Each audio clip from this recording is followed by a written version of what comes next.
Olá pessoal, tudo bem? Estamos aqui para gravar mais uma vez um novo vídeo e hoje nós vamos falar sobre a peça teatral que Deus escreveu.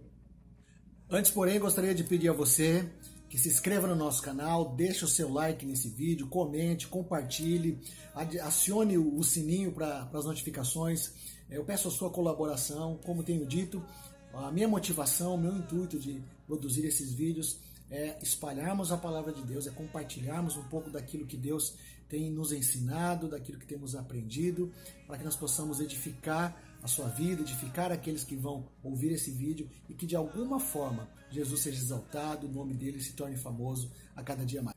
Esse vídeo está dentro da série Final dos Tempos que nós temos produzido no canal. Se você não assistiu ainda, vai lá, dá uma olhada. Nós falamos sobre o anticristo, falamos sobre alguns sinais do fim dos tempos, e hoje nós vamos falar sobre o Salmo 2. Eu disse uma peça teatral que Deus escreveu. Na verdade, Charles Spurgeon, um britânico pregador do século XIX, foi ele que intitulou o Salmo 2 como uma grande peça teatral. E é sobre esse salmo, sobre essa peça, entre aspas, teatral que Deus escreveu, como o Spurgeon disse, que eu queria compartilhar com você. É um assunto muito importante, é um assunto muito revelador. Quando olhamos para o Salmo 2, entendemos muitas das coisas que estamos vivendo hoje e que nós vamos viver à frente. Por isso eu quero convidar você a ficar aqui comigo e vamos juntos mergulhar no entendimento desse salmo e que o Senhor abençoe a sua vida e a minha vida também. A primeira coisa que precisamos entender quando olhamos para o Salmo 2 é que o Salmo 2 é um salmo profético. O Salmo 2 foi escrito por Davi e ele indicava, apontava para o final dos tempos. Por isso disse a você que esse estudo que nós vamos fazer agora nesse vídeo, ele diz respeito a esse tempo que nós estamos vivendo. Nós estamos vivendo no final dos tempos. Muitas das promessas, muitas das profecias bíblicas apontando para o final dos tempos estão sendo vividas e cumpridas neste tempo. Nós estamos inseridos, vivenciando as páginas bíblicas. Então é dentro desse assunto que nós vamos percorrer, olhando o Salmo 2, eu tenho certeza que você vai se surpreender. Vamos dar uma olhada então nas escrituras então. Salmo capítulo 2, verso 1 e verso 2. Veja só o que diz. Porque se amotinam os gentios e os povos imaginam coisas vãs? Os reis da terra se levantam e os governos consultam juntamente contra o Senhor e contra o seu ungido. O verso 3 diz assim, dizendo, rompamos as suas ataduras e sacudamos de nós as suas cordas. Então, queridos, o Salmo 2, do verso 1 ao verso 3, nos mostra a primeira imagem de pessoas da sociedade atual, daqueles que ainda não conhecem a Jesus, dos governantes, grandes líderes mundiais, nacionais, se amotinando, ou seja, se congregando, e eles estão se posicionando contra Deus, Pai, e contra o seu ungido, contra Jesus. O que temos visto nesse tempo? Temos visto organizações mundiais, temos visto líderes mundiais, temos visto a mídia de uma maneira quase generalizada, defendendo fundamentos, princípios, defendendo comportamentos que são absolutamente contrários à palavra de Deus. Um exemplo, a ideologia de gênero que tem sido defendida de uma maneira absolutamente mundial. A ONU mesmo defende essa ideia. O aborto é algo também defendido pela ONU e por outras grandes organizações. A liberação das drogas, tantas coisas sendo trazidas para a sociedade, sendo trazidas através de líderes. Eles estão se reunindo e querendo trazer a ideia de um novo mundo, um novo tempo. Já falando-se em um líder mundial que governe todos, já se falando numa só religião, numa só moeda. Nós estamos vivendo o Salmo 2, do verso 1 ao verso 3. Aquilo que Davi ouviu de Deus, recebeu de Deus como revelação, nós estamos vendo de uma maneira clara e absoluta nesse tempo. Em especial, o verso 3 diz assim, rompamos as suas ataduras e sacudamos de nós as suas cordas. Você já deve ter ouvido, você já deve ter presenciado, assistido pessoas falando de que a palavra de Deus, a Bíblia, aquilo que as Escrituras dizem, na verdade isso é uma história da carochinha. Oh, não, isso daí não existe, isso aí alguém escreveu, isso aí está ultrapassado. E você já deve ter percebido ou visto que essa ideia é mais ou menos assim: vamos nos libertar disso, vamos nos libertar desses conceitos ultrapassados, dessas coisas que são do século lá de trás, há mais de 2000 anos. Isso é uma ideia, isso é uma filosofia de vida, não é para o nosso tempo. Eu tenho certeza que você já deve ter ouvido e visto isso. A Bíblia diz, Salmo 2, verso 3, os governantes, os grandes líderes mundiais, Davi teve essa visão, e eu creio que é deste tempo que ele viu. Ele viu esses governantes dizendo no verso 3, rompamos as suas ataduras. O que são ataduras? É aquilo que prende, é aquilo que deixa amarrado, deixa preso. Sacudamos de nós as suas cordas. Veja, existe uma ideia de que o cristianismo, do que a Bíblia diz, os princípios e fundamentos do cristianismo são amarras. Eles impedem as pessoas de serem livres, de viverem a sua plenitude de alegria, de prazer, de terem liberdade total, de serem felizes, porque é isso que importa. Veja, Salmo 2, do 1 ao verso 3, relata absolutamente aquilo que nós estamos vivendo nesse tempo. Líderes mundiais se reunindo, líderes governamentais falando e votando junto com seus congressos leis que autorizam comportamentos, posicionamentos absolutamente contra Deus Pai, contra Jesus, o seu ungido. Mas então, Ronaldo, você pode estar perguntando, e agora? O que a gente vai fazer? Vamos ler o verso 4. Veja o que diz Salmo 2, verso 4. Aquele que habita nos céus irá, o Senhor zombará deles. É fantástico. E sabe o que eu quero dizer a você? Por mais que a situação esteja difícil, por mais que nós olhamos ao nosso redor e estamos no meio de uma grande pandemia mundial, no meio de tanta informação e desinformação, no meio de tantas palavras lançadas sobre nós todos os dias, a mídia dizendo coisas terríveis, que a coisa vai ser terrível, vai piorar, que nós precisamos disso, daquilo, que não tem saída, pessoas tendo problemas financeiros e econômicos, pessoas morrendo com essa pandemia, pessoas com crise de pânico, com depressão, tantas coisas terríveis acontecendo. Mas eu quero dizer a você que Deus não perdeu o controle de nada. Deus, Ele sabe todas as coisas, Ele atua no tempo certo, Ele tem todo o domínio em suas mãos. O verso de número 4 diz que Ele está sentado no trono, Ele habita nos céus. Aquele que habita nos céus irá, o Senhor zombará deles. Isso quer dizer, Deus está olhando e está dizendo assim: eu tenho o controle, eu tenho o domínio, vocês estão se reunindo, vocês estão planejando, vocês estão conspirando, vocês estão preparando todo o palco para o estabelecimento do governo do anticristo, mas eu estou no controle, eu estou rindo de tudo isso. Vocês acham que vocês têm o controle, vocês acham que vocês vão chegar ao fim e vão culminar com o objetivo de vocês. O nosso Deus, o nosso Pai, ri deles e zomba deles. Continuando, além de Deus rir e zombar desses governantes e líderes que estão se amotinando, conspirando contra ele, contra Jesus, o seu ungido, a Bíblia diz o seguinte no verso 5, então, aquele que habita nos céus, aquele que está sentado no trono, que ri dessa situação, ele diz assim, então lhes falará na sua ira. Não é bom deixar o Deus Todo-Poderoso irado. Então lhes falará na sua ira e no seu furor os turbará. O verso 6 diz, eu porém, veja Deus falando, eu porém ungi o meu rei sobre o meu santo monte Sião.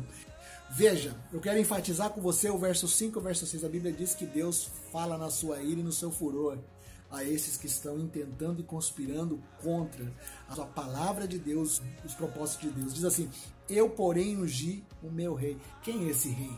É Jesus. existe um decreto. A Bíblia diz que Jesus reinará sobre a terra. Jesus voltará a esse mundo e reinará sobre a terra. Isso está estabelecido. O Deus Todo-Poderoso, o Senhor do Universo, estabeleceu. O Deus Todo-Poderoso, o nosso Pai, o Pai de Jesus, o nosso irmão mais velho, ele disse: eu já ungi o meu rei. Não adianta vocês conspirarem para estabelecerem um rei. Ele pode até ficar por um tempo, porque é plano meu que ele fique. Mas eu já escolhi o meu rei sobre o meu santo monte Sião. Veja, Deus já escolheu Jesus. O final de tudo isso, o final de toda essa situação difícil que o mundo está atravessando e que à frente a Bíblia nos mostra de situações difíceis, sim, mas o final é que Jesus já venceu.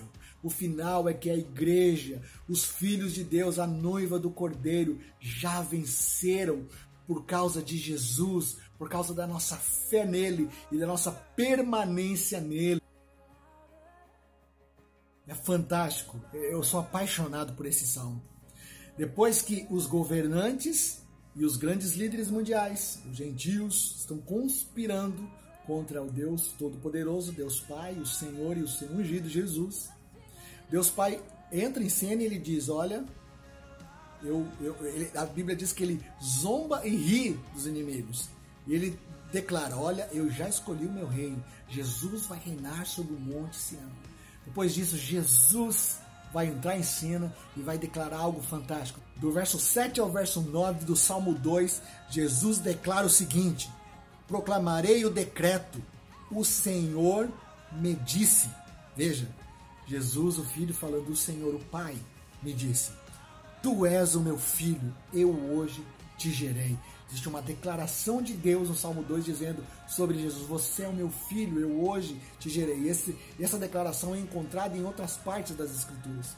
O verso 8 diz: pede-me e eu te darei as nações por herança e os fins da terra por sua possessão. Veja, Deus Pai falando a Jesus, Deus Filho: olha, peça-me e eu te darei as nações por sua possessão e herança. E os confins da terra, tudo é seu, Jesus. Você é o rei de toda a terra. Você reinará. Não importa se existe uma combinação, existe eles estão se amotinando, eles estão se congregando para pensar coisas vãs, planejar um controle e domínio de um outro rei falso. Eu, Deus Pai, diz Deus nessa escritura, já te escolhi. Você reinará sobre o monte Sião. Pede-me, eu te darei as nações por herança e os confins da terra por sua possessão. O verso 9 diz assim: tu esmigalharás com vara de ferro, tu as despedaçarás como um vaso do oleiro. Veja, Jesus voltará a essa terra e a Bíblia diz que haverá a batalha do Armagedon. Jesus virá e ele vai destruir de uma vez por todas o anticristo, a besta, o falso profeta, Satanás serão destruídos no final desta era. Jesus vai despedaçar todos eles. A Bíblia diz que com o sopro da sua boca ele vai destruí-los. O nosso Jesus é muito mais poderoso do que qualquer amotinação, do que qualquer tentativa dos governantes dessa terra, tentando contra os princípios e valores do reino. Nós precisamos nos alegrar, isso de fato é fantástico. Nós precisamos crer e saber que no final o nosso Deus vencerá. Caminhando para o final desse vídeo, agora nós vamos ver Davi. Davi entra em cena e ele vai nos dar um alerta a nós e a esses governantes que nesse tempo estão se ligando, planejando, pensando coisas contra Deus Pai e contra Jesus ungido. Davi disse o seguinte: agora, pois, ó reis, sede prudentes, deixai-vos instruir, juízes da terra, servi ao Senhor com temor e alegrai-vos com tremor. O verso de número 12 é fantástico, ele diz assim: beijai o filho, Quando a Bíblia fala de beijar, ela está falando de adoração. Um dos significados, nós já falamos aqui em outro vídeo sobre adoração profética, uma das definições que demos sobre adoração, você pode ver isso no nosso canal, no vídeo que fala sobre adoração profética. Se eu não me engano, foi o primeiro vídeo. Uma das definições da adoração é beijar a face. Então, quando o Davi aqui diz beijai o filho, ele está falando assim, nações, reis, governantes, juízes, autoridades, adorem a Jesus. Davi está dando uma receita. Não vão se levantar contra os princípios e os valores do reino de Deus. Vocês são loucos de se levantar contra Deus Pai, o Criador de todas as coisas, e contra Jesus, o seu Filho, contra o ungido de Deus. Ele disse, beijai o Filho, adorem a Jesus, ao invés de irem contra, de abraçarem essa ideia do espírito de anticristo que já está no mundo, se opondo a tudo aquilo que é fala de Deus, ou se opondo à unção de Cristo, ou se colocando no lugar de Cristo. Ele diz, beijai o Filho, para que ele não se ira e pereçais no caminho, quando em breve acender a sua ira, bem-aventurado todos aqueles que nele confiam. O Salmo 2 é um salmo absolutamente fantástico, apaixonante, profético.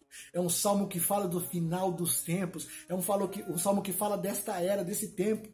Se você fizer uma pequena pesquisa hoje na internet, no Google, você vai ver, se você entrar num site da ONU e outras organizações como a Unesco, você vai ver lá vários padrões, vários planejamentos contrários aos princípios do reino de Deus. E eles divulgam e falam, nós precisamos nos libertar dessas amarras, nós precisamos deixar essas coisas antiquadas, antigas para trás, nós precisamos ser livres. O mundo evoluiu, nós precisamos ser felizes, deixar esse negócio de cristianismo, de Jesus, de evangelho para lá.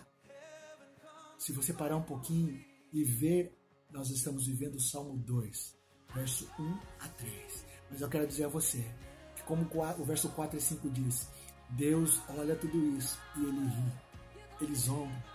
Ele diz, vocês estão querendo destronar alguém que eu já estabeleci como rei? Jesus já foi estabelecido como rei de toda a terra. Jesus voltará e reinará sobre toda a terra. Isso é fato consumado. Por isso Deus ri e zomba deles. Mas aí Jesus entra e fala, eu fui colocado, eu fui estabelecido, eu sou teu filho, você diz que eu sou teu filho, que você me gerou. Você diz para me pedir as nações e você vai me dar. Por herança, nós somos herança, toda a terra é herança de Jesus. Você que está me ouvindo agora, talvez não conhece Jesus ainda, saiba que você também faz parte da herança do Filho. Deus criou você para pertencer a Jesus. Deus me criou para pertencer a Jesus. Por isso, não deixe que o seu coração fique endurecido. Se volte para Deus hoje. Se você já o conhece, está distante dele, se volte, se arrependa e volte para os braços do Pai. Se você nunca ouviu falar, nunca recebeu Jesus, pare agora onde você está, confesse Jesus como seu Senhor e Salvador. Diga, Senhor, eu me arrependo dos meus pecados, vem morar no meu coração. Eu quero que você seja o Rei, o Senhor da minha vida. Eu te recebo como meu Senhor e Salvador. E Ele fará morada em você. E você vai começar uma nova caminhada de vida, porque você é herança de Jesus. Eu tentei resumir aqui o máximo que pude. Esse tipo de assunto é um assunto que nós poderíamos falar por horas. Tem muita coisa que nós poderíamos falar dentro do Salmo 2, nesses 12 versículos, 13 versículos que lemos. Mas eu queria fechar esse vídeo dizendo a você o seguinte. Nós estamos no meio de uma grande crise mundial, uma grande pandemia. Pessoas estão morrendo, pessoas estão totalmente apavoradas, desesperadas, em depressão, em pânico. Pessoas estão com problemas financeiros, econômicos. Nós, como pessoas que conhecemos Jesus, precisamos orar, interceder e ajudar aqueles que estão próximos de nós, aqueles que chegam até nós, que nós sabemos nós precisamos nos posicionar no lugar de estender a nossa mão. Mas acima de tudo isso, eu queria dizer a você, Deus não perdeu o controle de nada. Ele está sentado no trono, Ele ri dos seus inimigos, Ele zomba deles, porque Jesus é o Rei da terra. Jesus já foi estabelecido como o Rei da terra. Jesus voltará, reinará sobre a terra. A Bíblia diz que Ele se assentará num trono lá em Jerusalém. Ele vai se assentar num trono e Ele reinará sobre as nações. todas as nações virão e adorarão Jesus. Eu quero dizer a você, você é herança de Jesus. Eu sou herança de Jesus. Sua família, sua casa, vocês são herança de Jesus. Por isso, não fique de fora. Receba o Senhor na sua vida se você ainda não tem. Se você já tem, pegue firme. Olha, intensifique a sua vida com Deus. A Bíblia diz que nos últimos dias haveria muita apostasia, mas haveria também um grande avivamento.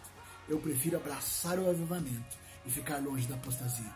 Deus abençoe a sua vida, sua família, abençoe a sua casa, o seu coração. Mais uma vez eu quero te pedir, se você puder, quiser, nos ajude, divulgue esse canal, compartilhe, deixe o seu like, ative as notificações, se inscreva nesse canal, que o Senhor abençoe você e a sua família. Que o Senhor te fortaleça no seu homem interior e vamos ficar firmes até que Ele venha. Um abraço, pessoal.